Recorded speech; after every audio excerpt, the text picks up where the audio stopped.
very well, Good mate. to see you. You know Thank what? you. I always admire your style and the way you're dressing is unbelievable, mate. So I have to just, mention that in mid-year. Always, always. It's thank great. Thank you so much. You're most I welcome. say the same to you as well, but I always admire your beautiful exhibition and the fantastic minerals you bring Thank to you the so Munich much. show. Alan. I try my best every year. It's just a pleasure for me. Awesome. Now listen, you've opened up a bit. Less enclosed this year. It's a bit more spacious. Is that because you get more people coming through Yes. to look at your material? I have actually, I decided to do that because, I felt that, I need, a bit of expand place, and then I have a private room this year as well for some back. private clients. And Yeah. most importantly, I have one of these Italian cases, which I always admire to get one. And I think the mineral looks great on it, so I'm really happy, And just look at the quality, the material we're seeing. Thank you. And you've got one piece you want to describe. What's that? I would love to do that, and it's a piece that a lot of people, they don't appreciate. Schorl, it's black tourmaline, it's Schorl, but if I may, I really love, these Schorl's association with the feldspar and Clevelandite.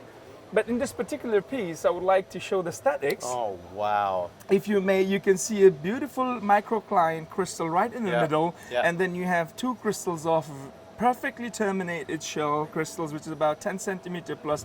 And I love about is this Clevelandite little quartz and topaz as well. Little topazes here as well, around the base. Yeah. I mean, the static for that is, That is super. Now, people talk about, the beauty of minerals, but Absolutely. really this is nature's art. absolutely at its it best. is, and I always appreciate the feldspars, the Schorls, You couldn't the believe Clevelandite. that this formed naturally in the ground. It's such a Oh, beautiful absolutely. aesthetic. To even take it out of the ground, that long, such a long crystals, and then, when it's two crystals. I mean, for me, the aesthetics, if you see the feldspar in the middle, and then two Schorls on the side. Where they split like this. Yeah, and then beautiful Clevelandite, and then on top of And that, the having a topaz is association. just unbelievable. There's a lot of aquamarines and fluorites combination There from sure are. Chumar Nagar. This piece is also from Chumar Nagar, Oh, Hunza, wow. Gilgit, Pakistan. But what I so like about that is not only it has a muscoite, it has a beautiful albite, white albite, and doubly terminated aquamarine and pyramid of fluorite. And a fluorite as well on the side. What a combination. Yeah. And the way that it sits is just unbelievable. Aquamarine doubly terminated and fluorite next side, and then the white albite with the flowers of muscoite is just unbelievable. And what this is really is the end product of a highly evolved fluid. Yeah, From absolutely. a pegmatite. It's a late stage of crystallization, so Yeah. everything drops out of solution and you get these beautiful combinations. But Yeah. to get them all together like Together this, like that. and this plate of white all by around is Exactly. perfect. For me, it's like a compact. I see a lot of big pieces from Chumar Nagar that you have aquamarine on one side of the matrix, fluorite on another side. But on this specimen that you see is just a compact on one side aqua, on another side fluorite, and right in the middle of the matrix with a beautiful albite and muscoite. So it's just, for me, it's there. And so when the miners sometimes see these specimens, they can see big plates, because they come out huge sometimes, don't they? But it might be one small part of the specimen that you think in your mind, Exactly. that makes a great piece. So we just prepare this perfectly as it is. Absolutely, and Alan, that we've been doing trimming and cleaning my brother for 20 years, and now I'm doing it for 10 years. Usually it doesn't come this way. When it comes from the mine, they are really big. But the good thing is I've learned from my brother, when you see a piece, immediately we go that, we can remove this side, we can remove that side, and this piece can turn out a really great one. Similar with this one, this was really big matrix, and the moment I saw the piece, I thought, what if it gets trimmed, and then we can, pull out a piece like this out of the big piece. I think it looks great. So it's a blessing as well that, what the trimming can change the piece, Yeah, and I love the terminations as well. It's just there's lots of little what it's called, sidecars, they used to call them on the side, isn't it? Exactly, All growing together. Yeah. That is super, mate. From Paprak mine, Wow. Nuristan, Afghanistan. What I so like about this specimen, Alan, is, it's skeleton quartz, absolutely perfect, and then the tourmaline is shooting right from top of the quartz. Wow, look at that. You see, now there's the thing, do you have it like this? Or do you have Or it like that, absolutely. I quite like it like that. Yeah, me as well. You've got these two little crystals as well. friends underneath, like a cannon, it's like a cannon. Yeah, absolutely. But that is amazing. You've got a rubellite core, elbaite tip. This thing has grown this way.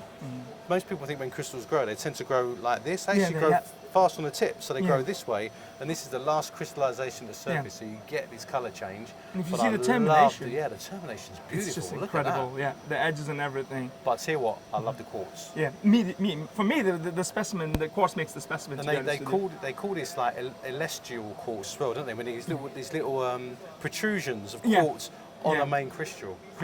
Yeah. And it's almost like it's partly etched away. Yeah. And for me, Alan, I think for in the mineral business, you know, this is what I see. People have aquamarines, tourmalines, everything. But for me, the uniqueness is very important. You know, it has to be a tourmaline specimen that people haven't seen. Like, for example, in this case, a skeleton quartz, window quartz. Yeah. You know, usually you get smoky quartz, but not very rarely skeleton quartz with a tourmaline. No. So, you know, it's something totally different that a lot of people haven't seen in past. So, Such an aesthetic specimen. Thank you. Yeah.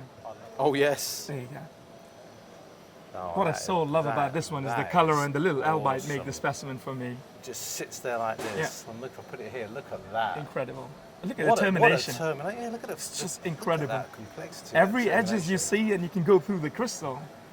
And the color on that is really unique. You have a yellowness with a green and pink. Yeah. You know, the color is very bright. It's the best color you get from Paprok. Again, it's a slight shift in chemistry as it's growing. The fluid, you know, depleted, and then has a beautiful, and it's really transparent as well. Yeah, transparent and super great. Because I remember the old stuff a few years ago, old stuff was much more translucent, wasn't it? Yeah. And more, you get ones that sort of, like flowers, they get bigger and bigger as you go up, they taper upwards. Yeah. But this reminds me of Brazil. Absolutely. Oh, Brazil. It's open color and, you know, transparent, and you can see the colors, the zoning inside, and this little albite also makes the specimen really special with this color, you know.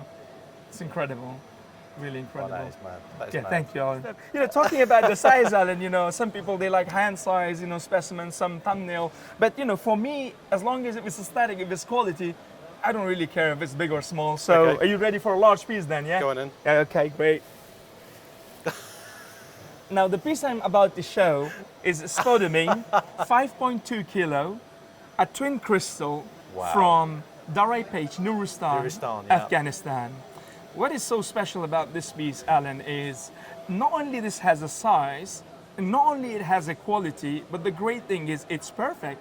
Usually when the spodumines get larger, you always have, you know, damage or ding or anywhere. But in this case, it's absolutely doubly terminated as well. You know, if I may.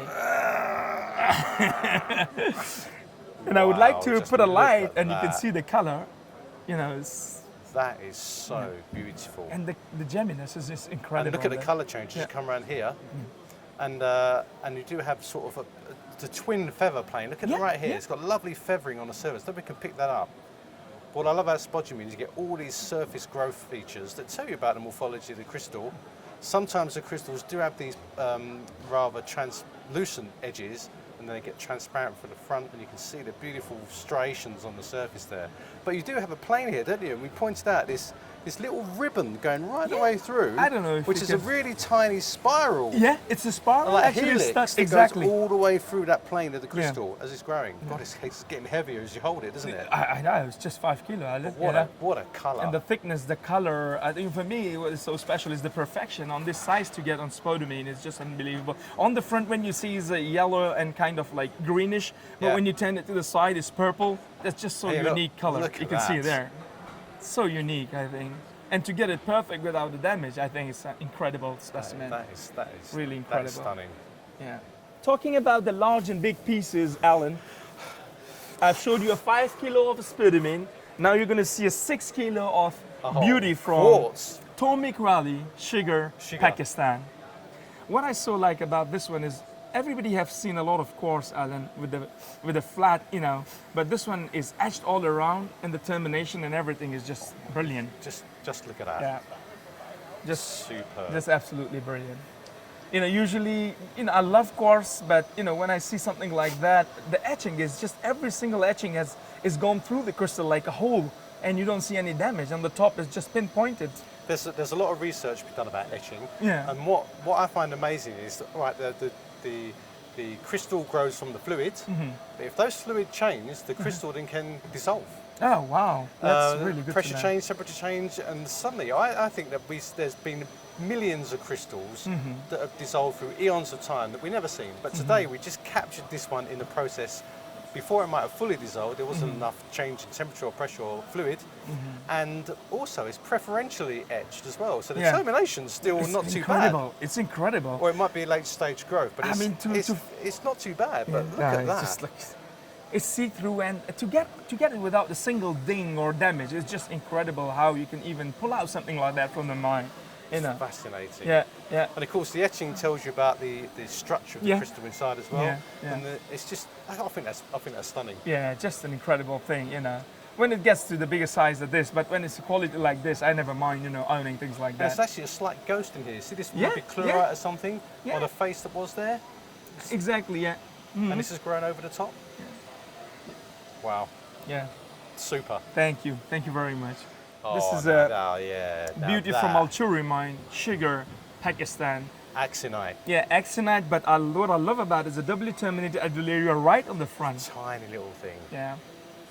It's an incredibly quality piece. I love Axinites because, you know, the classic locality is France, Bordeaux. Oh, yeah, absolutely, yeah. And it's a calcium, iron, magnesium, borosilicate. And it's triclinic. So when you look at these things, it's hard to sometimes look at the morphology, but it forms these bladed crystals, really sharp blades. Yeah. And when you turn it around at the back, you see a lot of crystals growing as well. Right at the back as well. And they're often striated. See the striations on there. Perfect cleavage. But I love this little friend hanging on here. And these are slightly small bistolites underneath. Yeah, bistolites, which is common that you get very small epidates as well. And I love the way it's just grown altogether. Yeah, and there's loads of these little plates stacked up together. Yeah. But the colour's very indicative. They're quite easy to identify because they do have this slight purplish hue to them. Yes, yeah. And this is one of the best ones I've seen. I think, to be honest with you, that's the best that I've seen from this locality because it's a cluster, and to get a cluster as good condition as this one, and it's this quality, you know, I think it's the best one I've seen for the cluster. See the colour, see that brownish colour? Yeah, yeah. And it's all round as well. Look at the back. All around. That's the perfect big crystals. Look. I don't know if you can pick up that purplish, reddish purple, but that's so indicative of Axinite for me. Including these lovely inclusions that go through the parting. Brilliant. Oh. And he can just explain. How are you, my friend? You okay? Very well. Yeah. Oh my good grief. This is the one of pieces that we love. Look at this. I mean that is incredible. The static, the quartz, and the quality. The quality of the piece. Yeah. Well, am I allowed to hold it? Sure. Of course.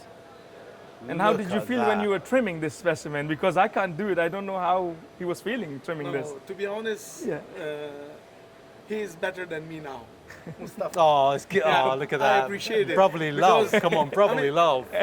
I mean, when I was trimming before, he was standing on me and looking on the specimens. Right. And he had the eyes and he had everything. He picked everything. Well, I tell you what, the way this thing stands, it's got a lovely little friend there. It's like scaffolding. But look at these crystals, how thin they are. Yeah. And the way this thing's just presenting itself with these lovely, almost very pale greenish quartz crystals. You know, there's a lot of Brookites on Matrix, but what is so great about it, I'd like to mention the size of it. It's about 7 centimeter crystal because in the video photo it's very hard for people to realize how big the crystal is. Yeah. But not only 7 centimeter freestanding on Matrix, the side crystal that makes it so special, but the most important I'd like to mention is the Matrix, you know? Yeah. The Matrix is the best that you can ever expect, the snow white albite matrix, and all the chlorine quartz around it just, you know, makes the specimen just absolutely a world-class specimen. This resets the bar for the species. Oh, absolutely. Yeah, you think of the famous material from the Alps, even from Great Britain. From Great Britain as well, yeah, I know that. This is huge. And honestly speaking, for me, I wouldn't hesitate for a second to say this would be the only specimen one could ever see, the best one could ever see for this locality, you know, and I don't think we will ever see better than that. You know, really? When you talk about the aesthetics and the size and that's when they all come together: aesthetic, size, luster, quality, matrix, Great combination. Thank you. it Honestly, can't get Alan, you better. know, with your experience, I would like to ask you, do you see anything missing on the specimen when you talk about the perfect mineral specimen, you know, the quality, the size of the matrix, the quality of the No. matrix, the size? Well, considering the mineralogy I know that comes from here, no. Thank you. Thank you. If you want to talk fantasy, and maybe a blue spray of Euclays over the top. yeah, but that's a different thing. That's now a we're different going too thing. far. But seriously, You know, but- this is the best Brookite I've ever seen. Yeah, thank you so much. Thank you. And I would like to just backlight a little bit. You can see the gemminess on the Brookite is also is Yeah, incredible, you know. Look at that. Usually you get size, but they are not gemmy. But you know, to get this size and gemmy as well, I mean, honestly speaking, I can't explain. I don't have any more words to explain No. about this piece. And when you look at the front crystal, you can see, you know, when I first looked at this, I thought, is that broken? But it's not. No, It's no. loads of flat terminations of the crystals Absolutely. here. You Yeah. can see them on the front. Yeah. Loads of plates just together. To call the specimen world class, Alan, you got to be like doing a lot of homework and thinking very seriously before you mention a specimen is a world class. But honestly speaking, if people don't agree with me, That I is- wouldn't hesitate to call this a world class I agree. Brookite specimen. I I, totally really agree. wouldn't. And with It that, would be a prime piece in anybody's collection. yeah, and with that, you have both made my day. Always a pleasure. You guys are great. Alan, thank you First, so much as always. always. A pleasure, my friend. Yeah, it's always a great pleasure seeing you, Yeah. Brian. I'd like to thank you so much for the opportunity, as always. Thank you so much. Thank you.